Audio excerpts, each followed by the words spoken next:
दोस्तों, तो आप सब कैसे हैं? आशा करती हूँ आप सब बहुत अच्छे होंगे और अपनी अपनी लाइफ को अच्छे से एंजॉय कर रहे होंगे। तो आज हम बात करेंगे रिश्ते क्यों नहीं टिकते हैं। हम देखते हैं कोई भी रिलेशनशिप क्यों ना हो, कुछ 6 महीने के लिए चलते हैं, कुछ साल भर के लिए चलते हैं, कुछ 2 साल के लिए चलते हैं, कुछ तो चलते हैं लंबे टाइम तक। और उनमें क्या होता है कि वो एक दूसरे को समझने लगते हैं। कोई भी प्रॉब्लम क्यों ना हो, कोई भी सिचुएशन क्यों ना हो, आपस में इतनी अच्छी अंडरस्टैंडिंग बना लेते हैं कि उस सिचुएशन को हैंडल कर ले जाते हैं और उनका रिलेशनशिप चलता रहता है। और जो ये जल्दी टूट जाते हैं उनमें तो कुछ चीज़ें होती है कि बस कुछ दिनों के लिए, मतलब कुछ समय के लिए आदमी अट्रैक्ट हो गया, बस हो गया। उसके बाद फिर लोग कहते हैं कि अरे यार, ये नहीं, मेरा मन भर गया, ये वगैरह वगैरह। तो इस सब चीज़ों के कारण कुछ लोग की तो हैबिट बन चुकी होती है कि नहीं करना है। कुछ तो सच्चे रिलेशनशिप होते हैं, उसके बावजूद टूट जाते हैं। उसमें क्या होता है कि आप समझना ही नहीं चाहते हो। अगर आपकी गलती है तो आप ईगो दिखा रहे हो, नहीं मेरे अंदर ईगो है, मैं तो नहीं करने वाला, मैं तो नहीं झुकने वाला।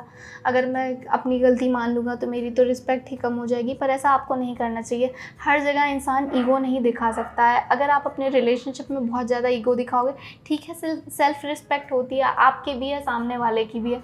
आप एक लिमिट तक रखो। आप उससे ज़्यादा ऊपर बढ़ने लगोगे तो सिर्फ उसको एक ही नाम दिया जाता है, वो है ईगो। और अगर आपने रिलेशनशिप में ईगो रखा, आपकी गलती है तब भी आपने रखा, और मान लीजिए नहीं भी है तब भी आपने रखा, तो रिलेशनशिप कभी चल नहीं सकता, वो टूट ही जाना है। इसीलिए कहते हैं कि रिश्ते में एक लिमिट तक ही ईगो रखना चाहिए, उससे ज़्यादा नहीं। अब मान लीजिए आपके पार्टनर से आपकी लड़ाई हो गई, आप गलत हो और आपकी गलती नहीं, आप अपनी गलती नहीं मान रहे हो, तो जाहिर सी बात है लड़ाई झगड़े और बढ़ने ही हैं और आपका रिलेशनशिप चलना नहीं है। और मान लीजिए आप नहीं भी गलत हो, सामने वाला गलत है, तो आप एकदम से ब्लेम कर रहे हो, करे जा रहे हो, आपको कोई फ़र्क ही नहीं पड़ता कि आपका रिलेशनशिप रहेगा या टूट जाएगा।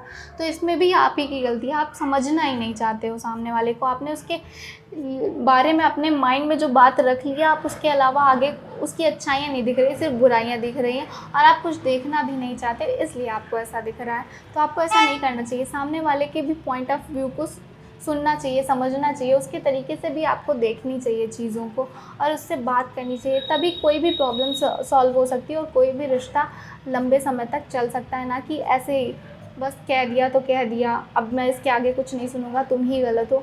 अगर आपको रिश्ता रखना है तो ठीक है यार, इंसान से ही गलती होती है। आपको सामने वाले को टाइम देना चाहिए कि हाँ ठीक है, तुम मुझे ये साबित करके दिखाओगे तुम सही हो, या तुम ऐसा आगे चल के नहीं करोगे, तो आपको देना चाहिए टाइम। ऐसा नहीं अपने दिमाग में बना लेना चाहिए कि गलत ही है तो गलत ही है।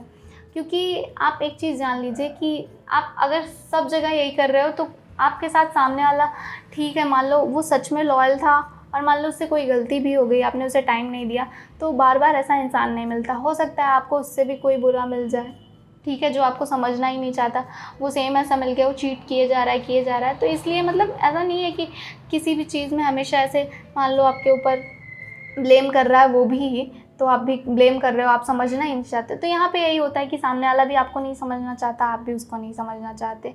तो मेरे कहने का मतलब ये है कि अगर सामने वाला ठीक है और वाकई में आपको लगता है कि सामने वाले को टाइम देना है, तो आप दीजिए। ये भी नहीं मैं कह रही कि आप, अगर रिलेशनशिप वाकई में ऐसा है कि एकदम से अब वो बन नहीं सकता, तो आप ज़बरदस्ती उसको बनाए जा रहे हो, खींचे जा रहे हो, ऐसा भी नहीं करना है। लेकिन हाँ, समझना ज़रूर चाहिए। तो थैंक यू सो मच दोस्तों, मिलते हैं नेक्स्ट वीडियो में नए टॉपिक के साथ।